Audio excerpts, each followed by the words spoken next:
This is the Defenders podcast on TV Podcast Industries. We're back and we're talking about What If Season 2, Episode 1, What If Nebula joined the Nova Corps? What's it take for a girl to get a little service around here? Jeez, I can hear your processors clicking and whirring. Yeah, the pile of rocks has a point, Nebby. You're a wreck. I don't even think we could pawn you for parts. I said I'm fine.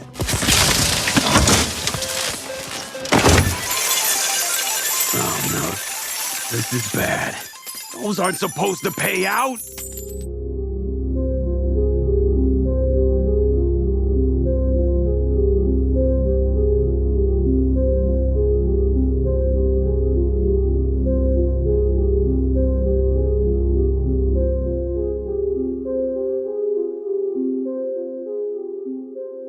Welcome back, fellow Defenders, to Defenders on TV Podcast Industries. I'm one of your hosts, Derek. Hello there, fellow Defenders. Yes, welcome back indeed. I hope you had a good, festive jolly. And, of course, I am one of your other hosts, John. And rounding out this trio of what-ifs, I am Chris. Welcome back, guys. Yeah, we're talking about What If Season 2. A little bit late, obviously, as our listeners will know. But these episodes start releasing every day from the 22nd of December 2023. And, well, honestly, we've been away on holiday since the 21st of December. So we watched every single one of the episodes so far that have been released up to the 28th of December on a mobile phone. Lying in bed in the morning. So, cause that's the only place we had any kind of demand services. So we've had the opportunity to rewatch them on the massive TV so we can actually take all of our notes and talk about What If Season 2. But overall, guys, what's your thoughts so far in the season? We're not going to spoil anything about the season, but what did you think of the show the second time around as we get the second season of What If? I'm enjoying it and I'm intrigued. Interesting. Chris? Same. For me, I didn't think they could beat the first season. But so far, the way I'm seeing it is the animation's better, the narrative is better. And I actually enjoy the what if aspects of it now. Like, really, the questions I'm going, ooh, this is actually a cool question that you were posing. Like, what if these four things happened and it turned into this one story versus just a singular one change? That's all it took. But yeah, overall enjoy. What about yourself? Excellent. Yeah, I have to say, I think they've stepped up their game in terms of the animation this season. I think it's absolutely beautiful. Yeah, looking. it's really good. Every episode has its own distinct style, but they really do feel like they're putting so much more into the show this season. They know what they've got, and they're as you say, Chris, the changes that they're making, they're really interesting stories so far. So really enjoying that aspect so far. And since we're coming into the second season, we should also say season 3 of What If has been confirmed and is already in the works. So we will be getting a third season of What If. And we're also at that point as we watch the episodes that we're not sure whether we're going to have the same situation as we had in season 1, where everything wrapped up in one final episode with everything tying together. So a lot of the episodes do feel very standalone this time. But we said that about season 1, and then everything culminated in the final episode where everybody came together. I do feel by the time we are now, where we've watched about 7 episodes, that there is going to be something culminating, something bringing everybody together towards the end. But we will be talking about all of these episodes individually, talking about the stories within them, and then maybe how they change the universe overall as we get into our discussion. But really loving it so far. Yes. Me too. Before we get into our spoiler-filled discussion, just a quick reminder to pop on over to our website. If you're joining us for the first time, head on over to tvpodcastindustries.com, where you can subscribe to any mysterious podcast player in the multiverse of your choice. And of course, we also have season 1 of What If and our coverage of that if you're joining us for the first time. If you're regulars, you know where to go, of course. And another public service announcement for any new listeners is if you want to send in your feedback on each and every episode of season 2 of What If, you can send in emails to feedback@tvpodcastindustries.com, or you can head on over to our Facebook group at facebook.com/groups/TV Podcast Industries, where we have put up spoiler posts for every episode of What If Season 2 so far. Yeah, I put up all the spoiler posts before we left on holidays, and then found out when I got over there that they were releasing them on the old schedule, not the Loki schedule, so I had to change the time on every single one of them by about 6 hours. So they're coming out at 8 a.m. UK time, midnight over in the US, and I'd set them for a lot earlier. So yeah, that was lots of fun, trying to do that in between all of our visits over the holiday period. Oh, Disney and your changing of timetables. Pick and choose, Disney. What Pick if Disney stuck to the same timetable? I know. Be nice, wouldn't it? And it is even weird itself having individual episodes coming out every single day for What If. That's something they've never done before with any of their shows. I know. No. Mixing it up. They are moving to the weekly...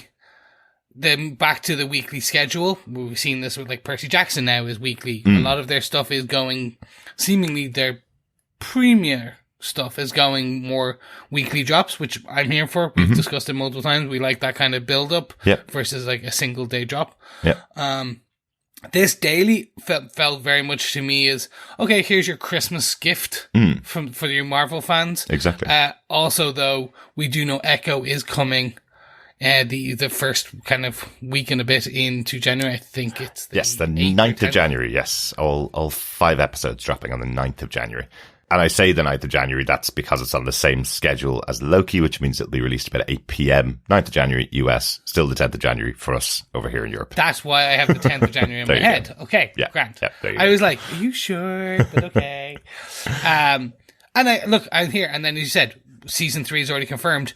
That's probably our Christmas gift next year. Maybe. Hopefully. Maybe not another 2-year wait. Yeah. But we'll have to wait and see. But looking at the animation for this show, it could still be 2 years, even though they are working on it at the moment, because there's lots and lots of work that goes into the animated shows as well. But let's get into our discussion about What If Season 2, Episode 1. What if Nebula joined the Nova Corps? The executive producers for the show, of course, are Bryan Andrews, AC Bradley, Brad Winderbaum, and of course with Kevin Feige. This episode was written by Matthew Chauncey, who is returning for season 2 as the sole credited writer on this episode. He also co-wrote episodes of Miss Marvel in between the 2 seasons as well. Good stuff. Yeah. That must be why I loved it. There you go. Early announcement of your thoughts on the episode, John. Yeah. Excellent stuff. The episode was directed by Stephen Frank. He was the supervising animation director on What If Season 1 and was a storyboard artist on Into the Spider-Verse as well. But he's been in the industry for such a long time, all the way back to his first big job on American Tail 2. Fievel Goes West back in 1991. Oh my goodness. Yeah, long time. That's a blast from the past. Absolutely. You know, my brother was a massive fan of American Tail, so we used to watch 1 and 2 all the time when we were kids. Wow. Fievel Moscovich. He's awesome. I feel old. 1991. See, for There me, you go. it would be Basil the Great Mouse Detective. If anyone else remembers Basil the Great Mouse Detective. I remember that as well. Yeah, Ratigan the Evil Rat. Yeah, that's the one. Excellent. Much better than Fievel. Oh, no, My no. own opinion. No, different stories, Chris. Different stories.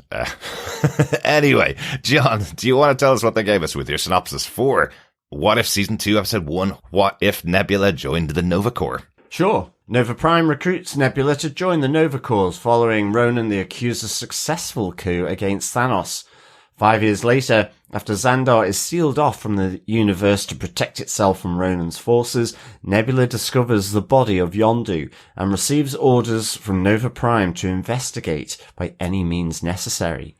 She learns that Yondu located the code to open the planetary shield and enlists Kree soldier Yon-Rogg to infiltrate the Nova Corps mainframe to destroy them. Yon-Rogg betrays her, revealing that he and Nova Prime plan to give up Xandar to Ronan. Nebula survives an execution attempt by Nova Prime's men, subsequently enlisting casino owner Howard the Duck and his subordinates Groot and Korg to stop Nova Prime. During their fight, Nebula reveals she realized Nova Prime's defection when she assigned the mission to her and altered the code so that the shield would close again as the Dark Aster enters Xandar, destroying the ship and killing Ronan. Nova Prime tries to escape, but ultimately falls to her death. The shield reopens as Nebula prepares to continue defending Xandar. In the festive spirit that we're still in, I do feel that Yon-Rogg... Well, it does. It rhymes with eggnog. Yon-Rogg, yes, Jude Law returning from his time in Captain Marvel. A random thought, I know. It is not one. It came to me in a moment. It's partially because I'm currently searching through IMDb trying to remember the name of the character. Is it Meeks from I'm trying to fill the negative zone. I like it, John. I like it. Is it Meek from Yes. Thor Ragnarok? That's the character I was trying to think of, because there's a great moment where we have rock, paper, scissors being played, with rock being Korg, paper being Groot, of course, because he's a tree, and scissors being Meeks because he's got two big scissors as hands. So great little joke there in the episode. Yeah, well, you got to do rock, paper, scissors, but it's superior rock. Always remember superior rock. Well, superior paper, because it's made of rock when Korg does it, which I like that joke. It's a good joke too. It's a good joke. Right. So the way that we enjoyed a Korg joke. I know. It's shocking. Yeah, this did feel a little bit like a return to Thor: Love and Thunder with Taika Waititi, inserting a line every single time the character's on screen. Has to have a Korg line, doesn't it? I think that was one of our big complaints about Love and Thunder, that every time he saw Korg, he had to say something. Yeah. Whether it be funny or not, he had to say something. I think he works in animation much more so than in live action, to be honest. I'd probably agree with that. I really like it. Cartoonish character. Yeah, exactly. Yeah. It's weird, isn't it? Like, I'm such a big fan of Taika Waititi, and I always seem to complain about Korg as a character, but we won't complain about him too much. The way we cover What If, because it's been a while, it's been 2 years. The way we cover it is, first off, we just talk about what if we had seen this before. So what Marvel Cinematic Universe movies are the jumping off point for this storyline. So let's talk about that there. What movies have been taken into this one, really? I suppose, given the big change, it is the entire Infinity Saga is changed by this episode. So there are touch points throughout that, but some specific ones, obviously having Nebula in here, having the Nova Corps in here, that's taken from Guardians of the Galaxy. Yondu in there, of course, as well. So all taken from Guardians of the Galaxy. I mentioned Thor Ragnarok earlier on, which is where Korg and Meeks came from. We also saw Howard the Duck in here, who is in Guardians of the Galaxy as well. So any other touch points in the episodes? Captain Marvel with Yon-Rogg.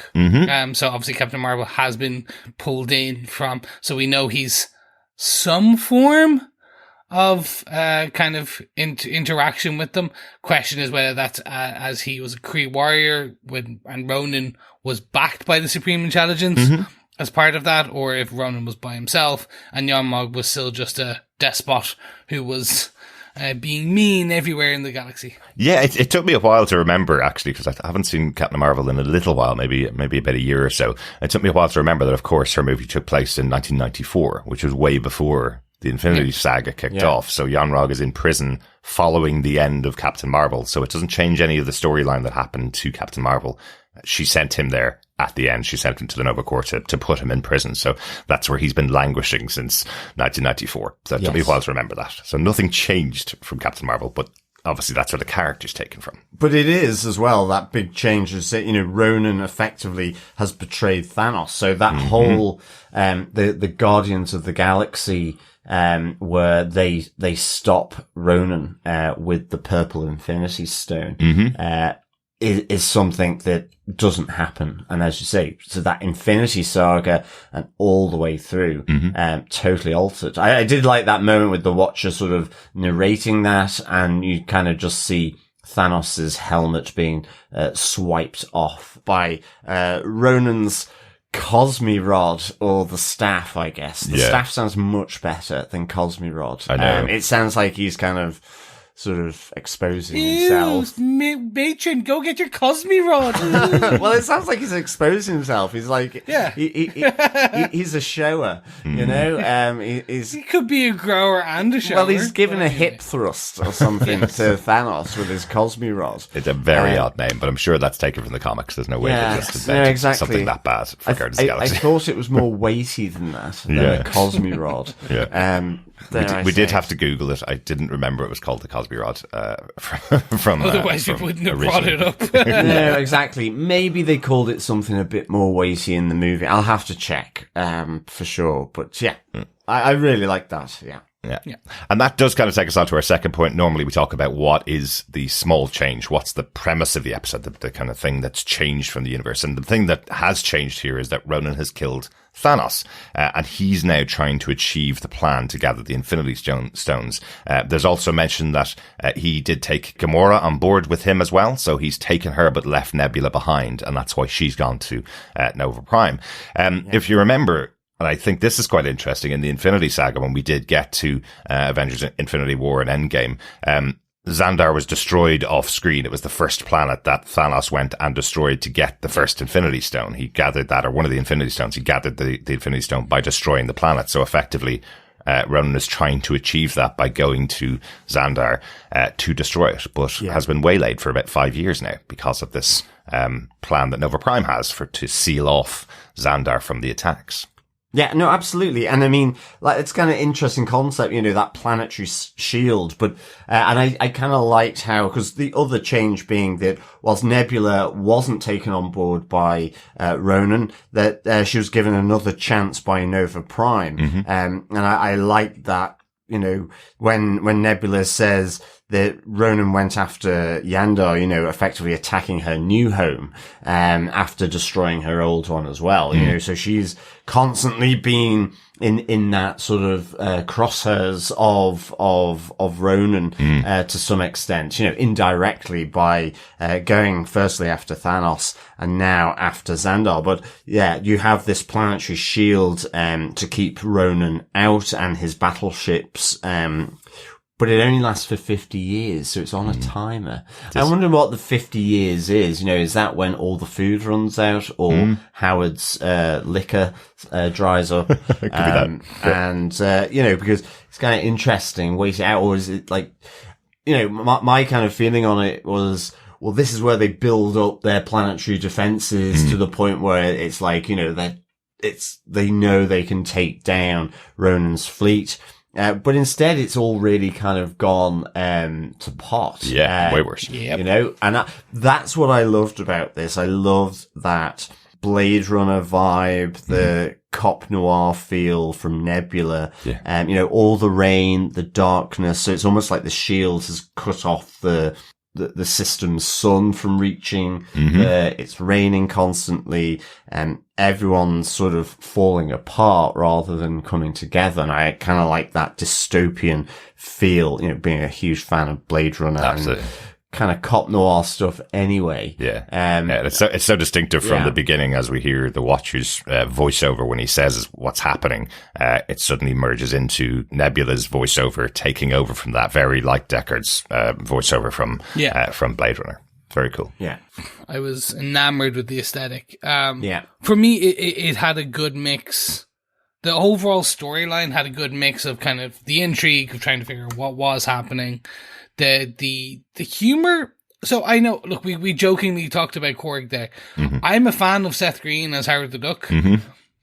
Ever since, like you said, Guardians of the Galaxy 1, where we were like, I actually would still watch either TV show, kind of very much what if animated kind of Howard the Duck TV show based on the comics. It would be fun. It would be probably very Robot Chicken-esque. But I think that's an interesting one. And I enjoy that character. So they bring the comic relief, and then you've got this, as you said, the Deckard kind of very stylized Blade Runner-esque film noir. Like, literally, you could do black and white, and with smoking, like, with kind of Nebula smoking, you would get that same vibe. Absolutely. And then all the way to the end, where you do have what I would kind of classify as kind of a two-part action, but then almost like an Ocean's 11 twist, where it's like, surprise, we've always known what you're going to do, and this is how we kind of came out and did the flip at the end. So you've got these very distinct styles, but they meshed it very well from both story, aesthetic, and I'd say delivery. Because it merges well. Like, each of the scenes, even when you have them all suiting up for action with the guns and stuff, they inserted a bit of comedy into the beats, and it was funny, and I enjoyed the kind of, I was like, ha! Like, very much it was kind of one of those kind of guttural, like, out loud laughs. And that was fun. Yeah. Well, that's it. And I mean, it's even just like the investigation, with Yondu, having been killed, and you have Nebula sort of working through it, we need to go after his weapon, the arrow, rather than looking for Yondu's killer's weapon, like the other members of the Nova Corps were doing.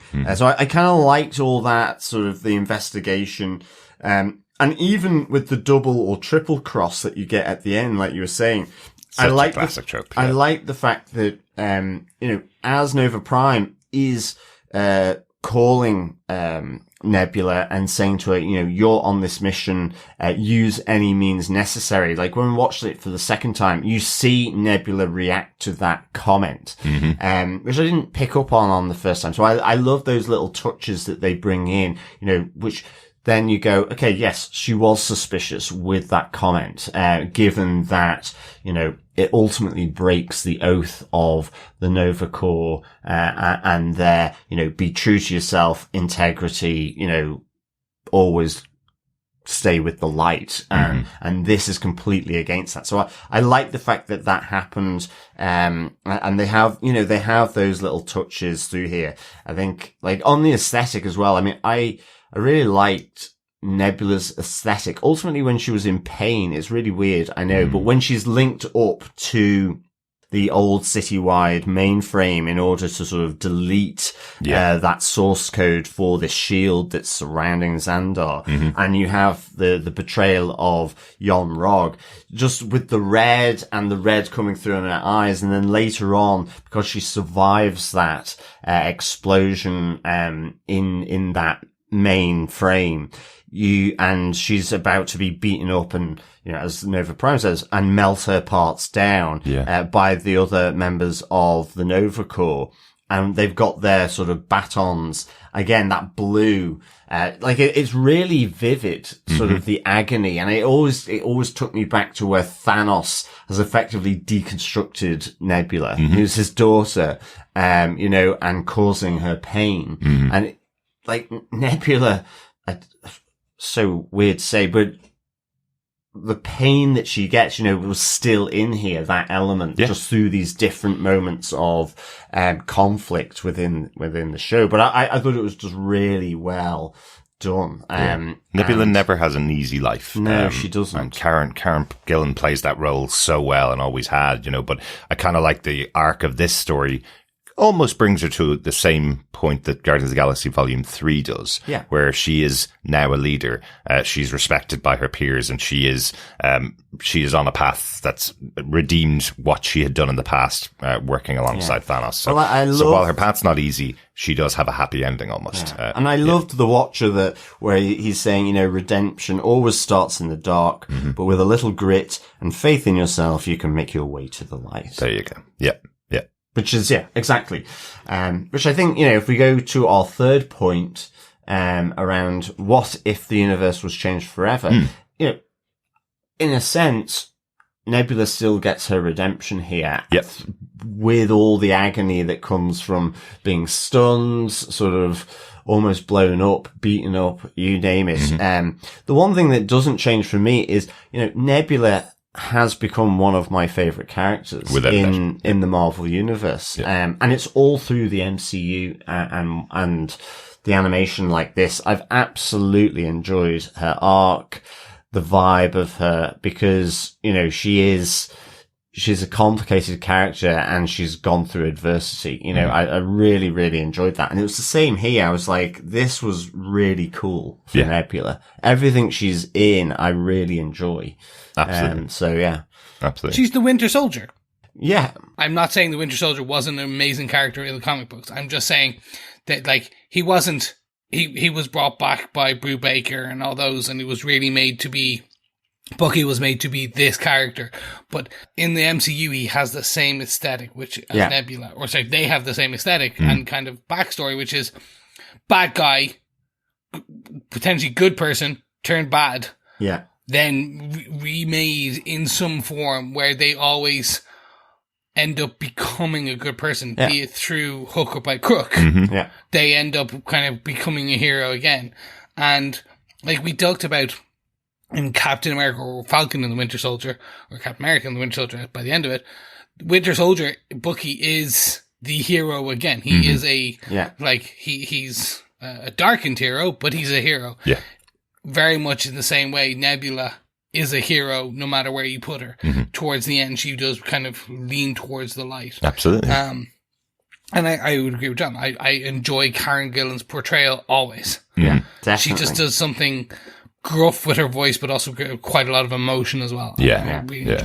But I mean, I guess the main change is that Xandar is still intact. It's Yes, it not is. been decimated by Thanos or by Ronan. Yeah. In a sense. Like, what a cool move from Nebula, where effectively the shield codes that she's given open the shield and close them on his ship, Yeah, that was destroying cool, the ship. So Ronan's dead now. So there is nobody now chasing after the Infinity Stones. Yeah, This they are changes. in the wind. Yeah, but this changes the entire MCU. Effectively, there's nothing from this point onwards. Nobody's chasing them. There's no big threat. Does it mean the Avengers never get together? Yeah. Because they got together because Loki was going to Earth to gather an Infinity Stone, right? Or that happened just before this, maybe. I think that happened maybe a little bit before this. Yeah, I think so. Yeah. But it depends on when Thanos was destroyed, I suppose. Yeah. For me, this would have been a potential to bring in Nova, the actual character of Nova from the comic books, either Richard Rider or Sam Alexander, where people have been screaming for Nova for ages. Like they just it's Marvel's version of Green Lantern. I don't know whether anybody is screaming for another version of a Green Lantern, regardless of whether it's Marvel or DC. Tell us how you really feel. Well, Deadpool did give Ryan Reynolds a headshot in Deadpool 2, just to say, don't join Green Lantern, right? So that was just a joke. Sorry, we saw Deadpool 2 over Christmas as well. It's such a good film. Yeah, little legs. Anyway, so like Nova, I think that would have been a really fun one to bring in. And there is a moment when you see a fully suited up Nova Corps guard, and only one of them wearing the Nova helmet. So it does look like the Nova character, but then you kind of see a guy in the background also carrying a helmet. So I don't think it was. It might just been a nod to it, though. Exactly. I think that's what it was. But yeah, these are universes that I enjoy I know What If rarely does a sequel ever. So it's kind of, even in the comic books, they don't really kind of go back to a What If storyline and alternate universe. But these are some of the ones like DC doing Elseworlds. I go back and see what else, how did this change continue on? And you can do those continuations. Because here it is. The new Guardians of the Galaxy is Nebula and her Nova Corps. Basically, yeah. Like the new Police of the Galaxy, the new Nova Prime is Nebula? Mm-hmm. Almost. I guess so. Yeah, let's hope. That'd be cool. But you don't get the sense that is actually happening. But no. It seems like there's a massive power vacuum, because even, as they're about to open up the planetary shield, her kind of sort of little loyal band of Nova Corps, led by Peter Serafinovich, or Garthan Sal, is the character's name, then, they seem to have taken out a lot of the Nova Corps, at least in their main building. So, but they're all dead because Korg smashed him face first into the ground. It was funny when I heard Peter Serafinowicz's voice. He does so much voice work. I'd forgotten he was a central character in the first Guardians of the Galaxy movie. He was actually on screen, because he's so often not on screen. He did the voice of Darth Maul famously in the Star Wars prequels. He's so often not on screen that I forgot that he was on screen in Guardians of the Galaxy. The only other movie I can remember him being in was Shaun of the Dead. But I saw him there and I went, oh wow, okay. They brought him back, and they're continuing his storyline in a different way than we saw in Guardians of the Galaxy, which is quite cool. Yeah. But yeah, it looks like he's dead. Korg smacked him and Yon-Rogg directly into the ground, so that probably killed him. Yeah. I do love that was the callback to Hulk. Yeah. The exact Hulk move where Hulk smashes Loki and stuff. He's like, and I was like, yeah, that's fun. That's a fun nod. That's a good touch. Anything else changed other than the entire MCU after this episode? Everything. Yeah, I liked Howard the Duck in this. That changed. Yeah. Very good. See? Yeah, I did. Yeah. I thought I really enjoyed Howard in this. So we're ready for Seth Green to do his spin-off show. Yeah. Let's not get ahead of ourselves. But I certainly did. I did. You'd I like welcome Howard to the see Duck more in of him. this. Let's say that. Right. Yeah. And that's probably the first time John said that in all the appearances of Howard the Duck. We've seen quite a lot of them. Well, not that much. Yeah. It's been, 4 times in the MCU, including, like, the animated forms? Yeah, 4 or 5. Yeah. Yeah. And I know last time we saw him, he was going off with Darcy, wasn't he? Yes. In season 1 of What If. So we have a weird ending for the character in one of the multiverses. Yes. A good ending. An ending he deserves. Not an ending Darcy deserves, though, I don't Well, think. yeah, little Darcy ducklings. Maybe. Quack, quack. Indeed. Would it be an egg laid or a usual mammalian I birth? don't think I want to let's even not think go about it. into that. I don't want to think about it. Didn't want to think about it after the original Howard the Duck movie. Don't want to think about it now. Any other notes of the episode? Anything else you want to talk about, guys? No, nothing for me.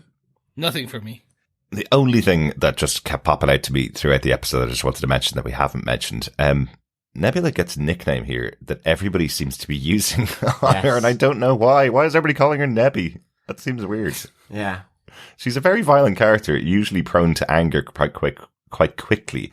I wasn't sure if she would accept Nebby. Like, you hear it on the flashback that she's gotten from Yondu, the one that she uses to control his whistle weapon, that he calls her Nebby. Howard the Duck calls her Nebby a couple of times. I find that weird.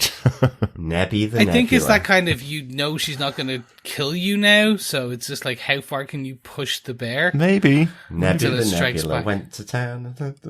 By the circus. Da, da, da, da, da, da, da, da, da, da, da. Hey!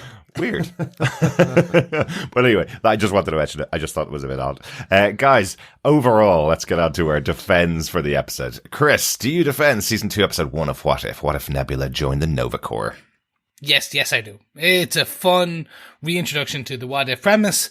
It's actually a good one, because it is that very much a small single change changes the universe. Yeah. The nature and fabric of the MCU as we know it. And it gives you 3 different fun aesthetics. You get a film noir, a bit of comedy, a bit of action, wrapped in a beautiful aesthetic of this animation. So yeah, I completely defend it.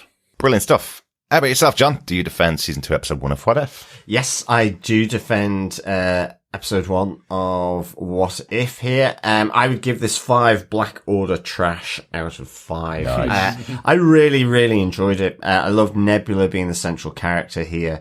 Like Chris said, just that little change with Ronan betraying Thanos and getting him out of the way, and just how it's completely changed everything. I loved the aesthetic.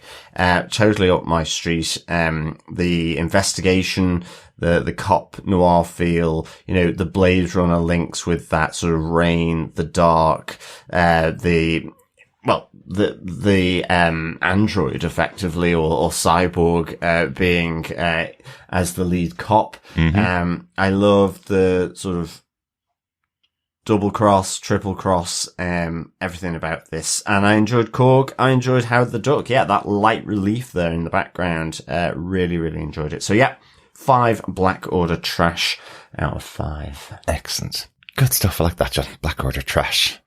Very good. For me, I definitely defend this episode. I thought this was a really interesting use of the What If premise. As we kind of mentioned up front, the question that's being asked here, is a really good one. It did feel like a What If comic. You look at the front of the issue and you go, what if Nebula joined the Nova Corps? I wonder how that will play out.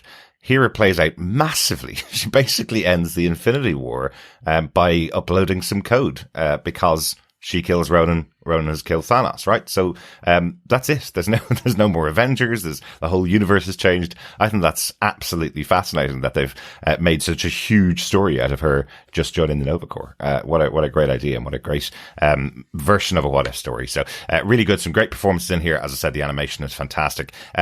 It's always kind of difficult when they recast a major character from the movies. They do bring in so many voice actors from the movies to voice these characters. Karen Gillan is so good as Nebula. It's great that they brought her on board here to continue that character. But someone like Glenn Close was such a big character as Nova Prime in Guardians of the Galaxy. I think Julianne Grossman does a really good job of impersonating Glenn Close in the scenes that she has as that character. I think it's almost seamless, even though it does have to change. What I do also find quite interesting is, even though we see Groot in here and all he ever says is "I am Groot." It is a different voice actor for Groot as well. Fred Tetraskower, who's done Groot throughout all of the animated shows, comes back here to voice Groot instead of Vin Diesel, who's voiced him in the movies only. So I think that's quite interesting that they've got somebody else to voice the I am Groot here. See, yeah, definitely. I am Groot is a million expressions. Yes. Groot. I am. That's it for our coverage of the first episode, but what if we had some feedback? And we do. First up on email, we have Coffee and Vodka, who says, "Greetings, fellow downloadable defenders. Not much to say other than pretty solid. The plot hole of Nova Prime somehow predicting Nebula breaking out Yon-Rogg was offset by everything else in the episode. Love seeing Howard again, though it would have been nice to see Darcy at his side, and poor Yondu. He just never seems to catch a break. The best thing about this one is it stands aloneness. Hoping for more of the same down the line. Tightly written, wonderfully animated, interesting, action-packed and fun. 4 defensive Dyson spheres, data Korgs and prime landing rates out of 5. Peace and take care, Coffee and Vodka." Thanks, Coffee and Vodka, for sending in your thoughts of the first episode. I think we're about the same on it. A really good episode overall.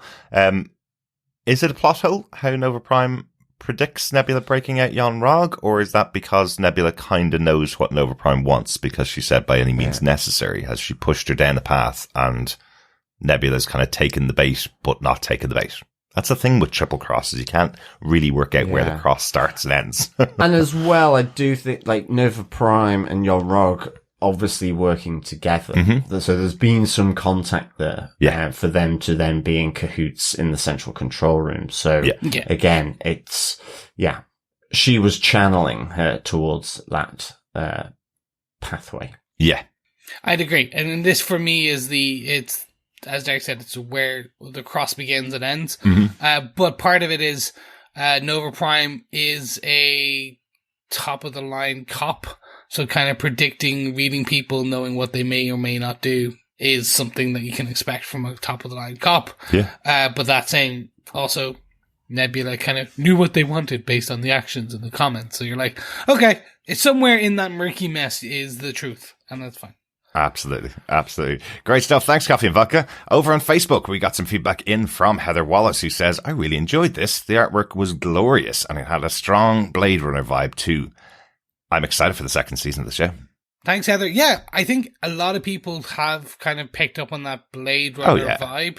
Totally even intentional. we also have feedback from Jeff Childs on Facebook. He was like, "I really liked the Blade Runner film noir feel of the episode, and I loved Karen Gillian's voiceover." So again, people kind of very quickly picking up on what the style that they were trying to put out in this. Yeah. And it from a direction point of view, they nailed it. Yeah, absolutely. Absolutely. Great stuff. Thanks, Heather. Thanks, Jeff.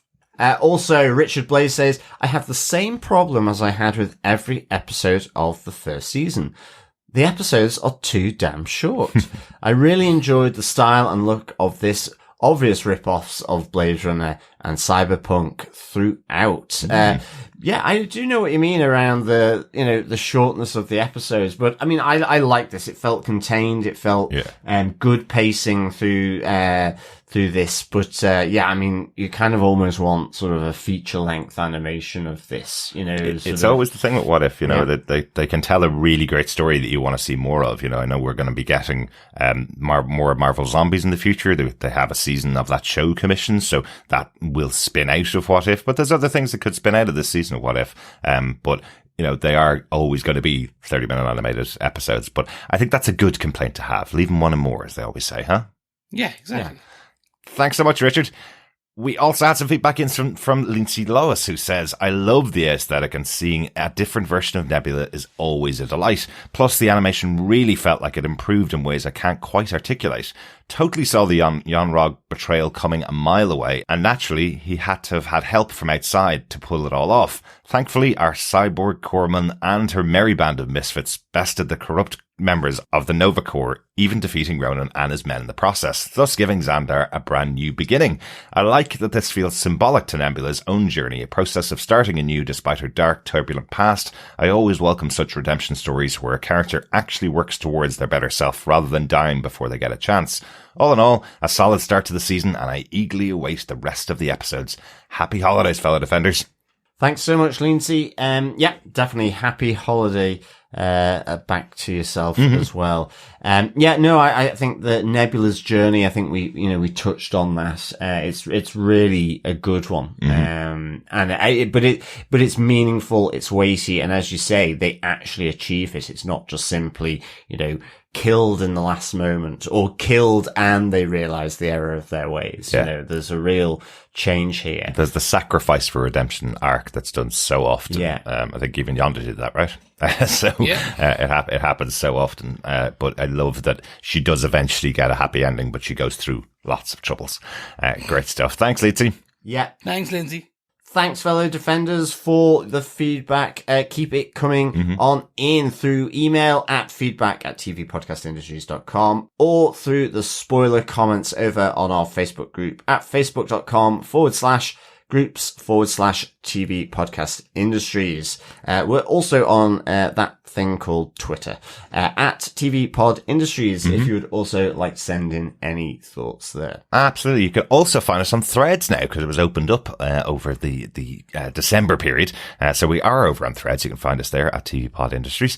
The more people that follow us there and interact with our polls there, the more chance we'll be able to get rid of stupid Twitter, which I'm really looking forward to. Or stupid X. Although the problem with Threads that I have is it's the same name as the movie or the British film made in like the late 1970s that was weirdly shown to us in school about nuclear holocaust. It's terrifying. And it's terrifying. Yeah. Oh my God, there's a terrifying. film called Threads? Oh, have you never? Oh, Yeah. Chris. No, I'm going to check this out. It is terrifying. And just, if you do get to watch it, Chris, just remember, kids in school, like talking 13, 14-year-olds, were made to watch this in class. It is terrifying. It's one of the most horrifying films I've ever seen. Let's hope. I'm going to try it now. Yeah. Let's hope the Cold War doesn't carry on. Exactly. That's all I can think of. Exactly. But there is lots more What If to come. Thanks so much for joining us for this episode. We will be back next time to discuss Season 2, Episode 2, What If Peter Quill Attacked Earth's Mightiest Heroes? Thanks so much, fellow defenders, and speak to you again soon. Yeah, thank you so much, fellow defenders. Great to be back and great chatting with you. Until next time, keep watching, keep listening, and of course, keep defending. Bye. Bye. Bye.